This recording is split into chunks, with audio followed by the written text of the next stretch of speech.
അമ്മ പുഡിങ് ഉണ്ടാക്കി. അപ്പം ഞാൻ പുഡിങ്ങിനെ കാട്ടിത്തരാം. ആണ് പുഡിങ്. ഓക്കെ, നമുക്കൊന്ന് ഇളക്കി നോക്കാം. വാവ്, നമുക്കൊന്ന് മറിച്ചിടാം. അപ്പം ഞാൻ പ്ലേറ്റ് ഇങ്ങനെ കണ്ട് പിടിച്ച് ഇതിങ്ങനെ വെച്ച് തിരിച്ച് വെക്കാം. കാരമലിൻ്റെ വെള്ളം വന്നു തുടങ്ങി. വാവ്, അത് ശരി. അമ്മയുടെ ഷേപ്പൊക്കെ പോയിട്ടുണ്ട് കേട്ടോ. ഇപ്പോഴാണ് ഞാൻ ഓർത്ത് അടിഭാഗം ചൂടാക്കണമായിരുന്നു. അമ്മ പറഞ്ഞു, പക്ഷെ നമുക്കതൊന്നും വേണ്ട. നമ്മുടെ ജിഗിളി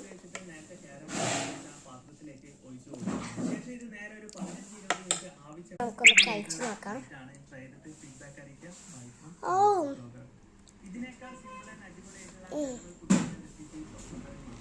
നല്ല ടേസ്റ്റ് ഉണ്ട്. അതിൽ ഇത് ചൂടാക്കിയില്ലെങ്കിൽ നല്ല ടേസ്റ്റ് ഉണ്ട്.